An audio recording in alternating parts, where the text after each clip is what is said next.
Howdy y'all. Today we'll be going over non-union companies' welding schools and their programs, so let's get to it.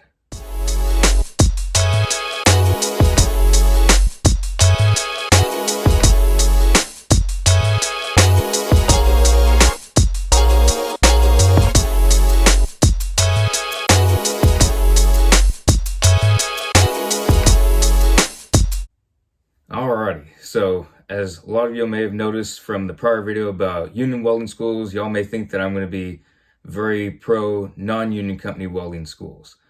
And that's actually not true, as interesting that may be. Reason being, for the most part, a lot of the non-union companies, they don't have a structured school for welders. They may have a structured system to teach their workers how to do this or that, but welding is expensive. It's very expensive to certify welders, to get them up to par to certification, for them to keep practicing. That's a lot of work and a lot of storage and a lot of area to keep stuff. So it may be weird saying it, but I would actually say union welding schools would be a better choice than a non-union company in general. Because if you look at all non-union companies as a whole, you have sweatshops, fabrication shops, just all kinds of stuff like that, to where it's not even where they're having certified welders, especially progressing in the company. There may be one certified welder, and then they do the certified welds, and all the other people do the non-certified welds, where it's not applicable. So as far as that may reach into the non-union world, I will talk about the bigger companies. They do have structured programs to an extent.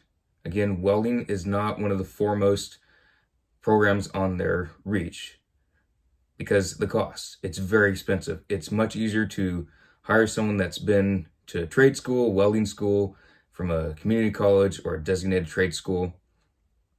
And it's just much easier to do that. Then you don't have to put all the time and effort into instructors.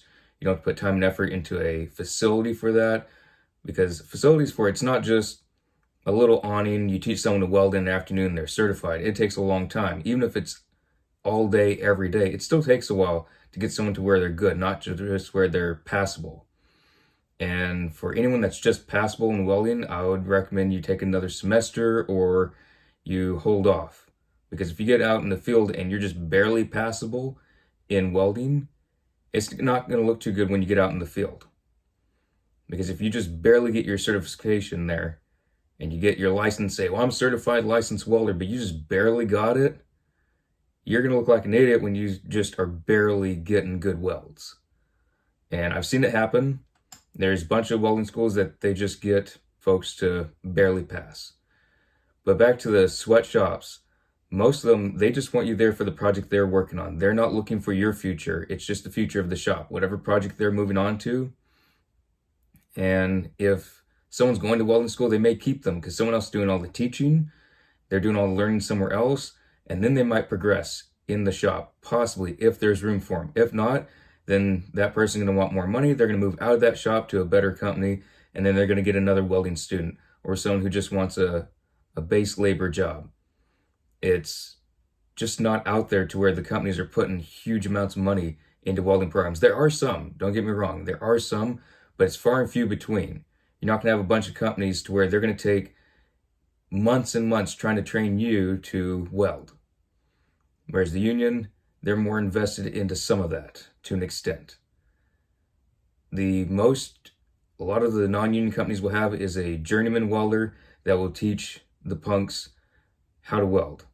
He's not paid to do it. It's not his job. He'll do it either out of kindness or he's trying to get someone that can weld a little bit better so he don't have to do all the welds. It's not where the foreman's saying, we need this person to become a certified welder, teach them everything you know. That does happen, but it's not all the time. A lot of time, journeymen don't care about their punks. I do care about my punks to an extent. I will help them up as much as I can. But at the end of the day, we do have to get a job done. We can't be there trying to weld all day and teaching. So in the non-union world, it's much harder. You can't be running that gas engine all day long when you're supposed to be doing anything else. You can't be working on welding and doing something else on the project. That's why it's a lot harder. It can be done. Again, there are companies that do it, but you're going to have to really look into that. If you're looking into the non-union companies that have welding programs in them. And if you get that, I'd say go for it because it's a non-union company. But also, like unions, they may have a contract that if they teach you how to weld and you get certified, you have to be there for a year. Granted, that's better than some of the union contracts, in my opinion. Some can be worse. I don't know all the different contracts across the country, what they do, different industries, different regions. Just personal opinion on what I've seen here in Los Angeles. So that is my recommendation, is if it's a catch-22 between a non-union company and a union for a welding school, I'd probably say union.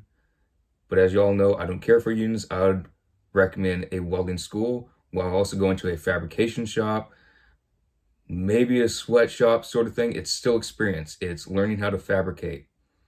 So all in all, that would be my recommendation first and foremost. Y'all can take what you want from these other two videos about union companies, non-union companies, because it's what best fits your situation. It's not what works best for me, works best for you. I'm not saying that at all. It's each individual person, what they're going through, the money they want to make, the course they want to take, and the way they want to do it. Some folks, they don't want to stay in a certain area very long. It's much harder to learn welding that way if you're traveling from this state to that state welding. It can be done, especially if you're following crews that travel across country. There's different crews that do that. Not too many of them, but they do it. Especially if they're based out of a certain area, they could be gone for 6 months to weld on this project. They're back for 2 months, not working. Then they're gone somewhere else for 8 months. It can be done. So there are companies, both union and non-union, that will do that. It's just whatever makes you happy, whatever works best for your situation.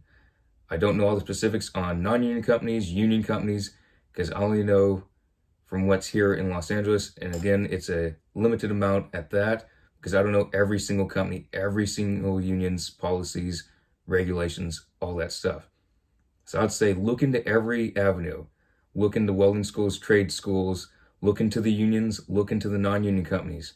Weigh your options. It's all about what works best for you. Some people say unions the only way to go. Some people say non-union is the only way to go. Some people say if you don't go to a welding school, you didn't get to be a real welder. I wouldn't say listen to them at all. Granted, I'm not pro-union, but some of y'all will be great in a union. It will work great out for you. Everything it does will be in your favor. Others, union wouldn't be a good fit in any form. So it just depends on what you want to do, what makes you happy, pay scale you're looking for, industry, location, all that. But my recommendation is just look into everything. That way you can weigh all your options. You're not just following someone because they said so, or that they said you're not anybody if you only do this route. Who cares what they say? Nobody. Absolutely nobody cares. So if you want to look into union, look into union, but I'd recommend looking into other avenues just in case it's a better fit. If it's not, go for union. Same with non-union, welding school, any of the avenues. They can all work. It's just what's worked best for you. And I know that's very contradictory to some folks where they say it's only one route and the other. Just make yourself happy, and it don't matter what anyone else says. Just make yourself happy, and that's what counts. So that's it for this little 3-part series. We'll be having more videos come out soon. If you like the video, go to give us a thumbs up, share it to your buddies, hit that subscribe button. Don't forget to click that notification bell. You'll be notified of all the videos in the future. And let me know what y'all think. Do you think my opinion be right on that? What's your opinion? I'm curious to hear it in the comments. I'm always up for debates, conversations, and of course, keep the debate civil. It's fun to debate, say like, well, I believe this, I believe that. It's perfectly fine. Just conversation in there. We can have fun doing that. I look forward to seeing y'all in the next videos. They'll be coming out soon.